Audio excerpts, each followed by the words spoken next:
ناظرین، بدلتی دنیا، بدلتے دھارے افسانے، ٹیکنالوجیاں، بارود، آگ اور خون کا کھیل، یہ تمام تر مناظر، سیلاب کی تباہ کاریاں، ہارپ ٹیکنالوجی، اس میں امت مسلمہ کہاں کھڑی ہے؟ یعنی بدلتی دنیا اسلامی تناظر میں ہمیں اپنا ویژنری جو ایک اسٹریٹجی ہے وہ کیسے ٹھیک کرنی ہوگی، اس کے لیے آغاز کرتے ہیں سورہ آل عمران کی آیت نمبر 106 سے۔ وَلَا تَكُونُوا كَالَّذِينَ تَفَرَّقُوا وَاخْتَلَفُوا مِن بَعْدِ مَا جَاءَهُمُ الْبَيِّنَاتُ أُولَٰئِكَ لَهُمْ عَذَابٌ عَظِيمٌ، کہ ان لوگوں کی طرح نہ ہو جانا جو فرقوں میں بٹ گئے تھے اور جب ان کے پاس واضح نشانیاں آ چکیں اس کے بعد بھی اختلاف کرنے لگے تو انہی لوگوں کے لیے سخت عذاب ہے۔ تو جب تفرقے میں پڑو گے تو اللہ رب العزت نے واضح طور پہ فرما دیا ہے پھر عذاب کا کوڑا برسے گا، چاہے جزوی طور پہ ہو یا کسی اور صورت میں۔ پھر دوسری جو چیز سورہ حجرات میں جو chapter 49 of the holy Quran verse number 10 اللہ رب العزت نے فرمایا، اور یہ پالیسی گائیڈ لائن ہے پوری مسلم ورلڈ کے لیے، انما المؤمنون اخوہ فاصلحوا بین اخویکم واتقوا اللہ لعلکم ترحمون۔ یہ آیات کیوں بھول جاتے ہیں؟ یہ کتاب ثواب بنا لی ہے ہم نے، پریکٹیکل لائف میں اس کو امپلیمنٹ کیوں نہیں کرتے؟ اللہ کا واضح فرمان ہے سب اہل ایمان آپس میں بھائی ہیں، سو تم اپنے دو بھائیوں کے درمیان، چاہے وہ دو بھائی ہیں، گروہ ہیں، ملک ہیں، جماعت ہیں، ان کے درمیان صلح کروایا کرو اور اللہ سے ڈرو تاکہ تم پر رحم کیا جائے۔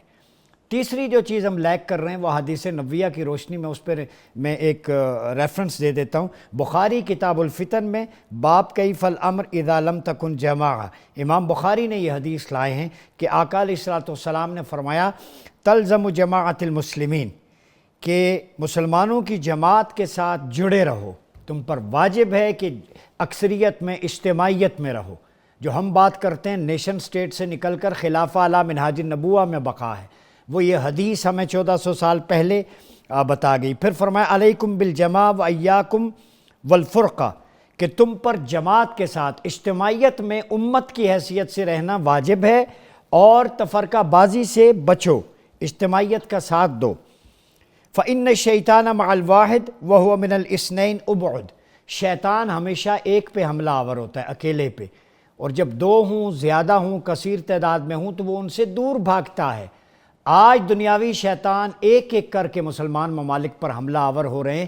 اگر یہ مٹھی بنا لیتے، اکٹھے ہوتے جیسے 1924 تک تھے، تو کوئی طاقت فلسطین، کشمیر، عراق، شام، لبنان، غزہ کسی کو کھنڈرات کا ڈیر نہ بنا سکتی۔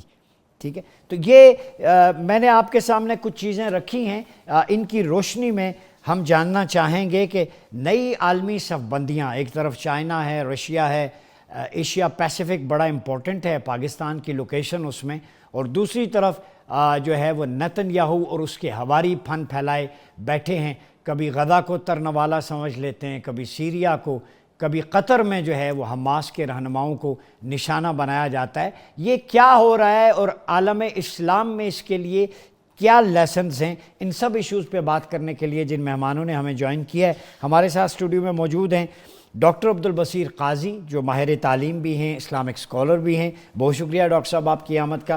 اور ہمارے ساتھ موجود ہیں احمد حسن العربی، ماہر بین الاقوامی امور، مصنف بھی ہیں، حال ہی میں انہوں نے بنیان مرصوص کے حوالے سے انگلش میں ایک کتاب بھی لکھی جو پاکستان کی افواج کی جو یادگار ایک فتح ہے اس کے حوالے سے۔ بہت شکریہ احمد حسن العربی صاحب۔ ہمارے ساتھ موجود ہیں ممتاز موٹیویشنل اسپیکر، ماہر تعلیم بھی ہیں، میں کہوں بے جانا ہوگا کہ لاکھوں نوجوانوں کے دلوں کی دھڑکن جس طریقے سے انسائٹ فل آپ گائیڈ لائن دیتے ہیں، محترم ڈاکٹر جاوید اقبال صاحب۔